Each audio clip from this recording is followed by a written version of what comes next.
In part 1, I gave an overview of the Light and Cam tab, giving a brief explanation of its parameters and subparameters. In this video, I'll be dealing with some of these in more detail. My intent is to cover the camera settings and the first part of the light settings in this part. I'll deal with the more complex subject of the individual light settings in part 3. Welcome to part 2 of tutorial 25. Before making a start on this part, I want to deal with something I didn't mention in my last tutorial. With all three light sources switched off, it's easy to think that the title will be invisible. You can't see it if there's no light, correct? This isn't strictly true. The title will only be invisible if it's set against a black background. If I change the background to grey, you'll see that the title element is still visible. Black but visible. It isn't that the colour is black, it's because it's not illuminated, so it's not reflecting any colour. Hence it's black. This is a point worth noting, particularly when using the spotlight function. I'll deal with this in more detail in part 3.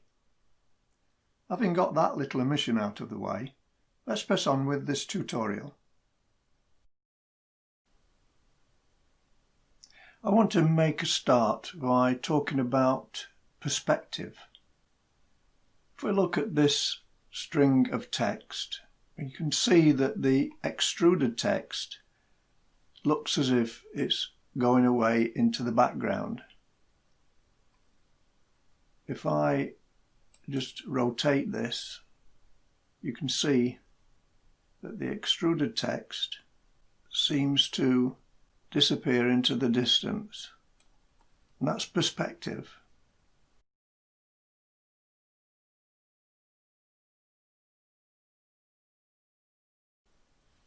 I'll just reset the rotation and go to the Scene tab, the Light and Cam tab. You can see that the default wide angle setting is 11, and this is where perspective comes in. It needs to be set at 11 to give this depth feeling. If I set this to 0, you can see that the extruded text, although it's still extruded,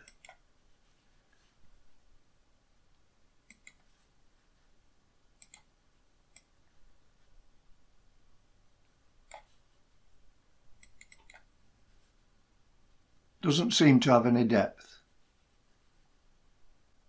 And that's what this wide angle value does.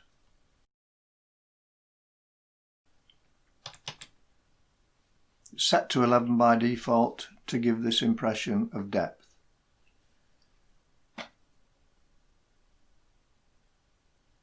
Now, if you so desired, you could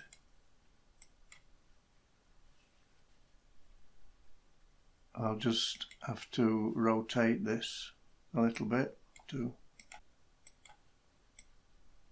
demonstrate this.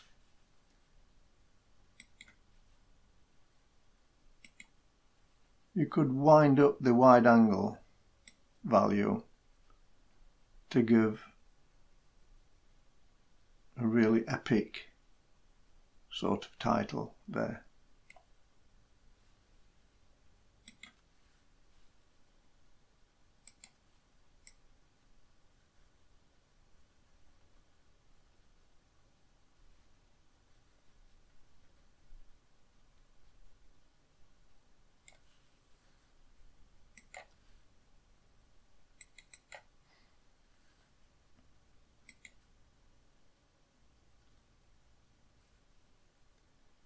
Just wind that back down to about 11 again.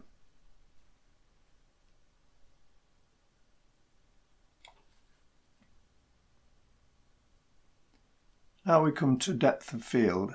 This is normally disabled. I'll just enable that and drop the list down. I'm going to need to rotate this again to demonstrate this parameter. Now you can see already the parameters having an effect on it. If I go back to the scene and the light and cam tab, if I disable that, you'll see that all the text is in focus. Enable that again and go to the first parameter, focus distance. This slider determines where the text is in focus. The smaller the number, the nearer the focal point will be. So if I move that, the focal point moves along the text.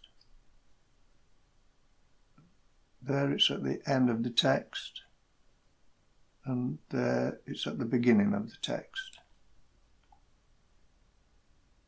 The next one is aperture. This affects the size of the focus area. The larger the number, the smaller the focus area will be. The value of 0 results in all the text being in focus. I'll wind that down. The focus area becomes big, so all the text is in focus. Wind this up and the focus area tightens.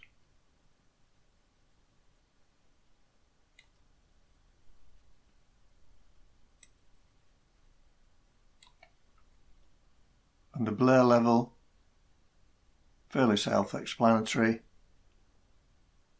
increases the blur when it's out of focus and decreases the blur.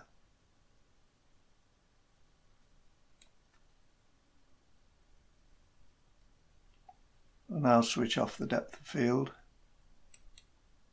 so all the text becomes in focus again. We now come to the light settings. I dealt with the preset list in part 1, so I won't go into that here. I will state again though that it's not possible to preview these presets here. To do that, open the library by pressing the F4 key and select lighting from the drop-down list of categories. The next parameter is ambient light. The ambient light control gives a little more variation to the overall scene, and it must only be used in addition to any other lighting arrangement. Ambient light casts no shadows, so if you use it for illumination when no other light is present, the result will be text with no definition. I can just demonstrate that by switching off the light sources.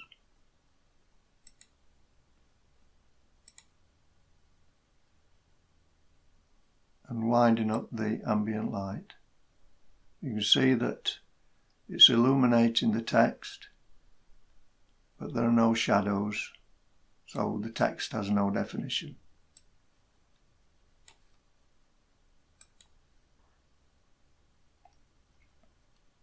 That about wraps it up for this part. Part 3 will be quite tricky to explain, so will probably be a long one. We'll see. Until then, bye for now.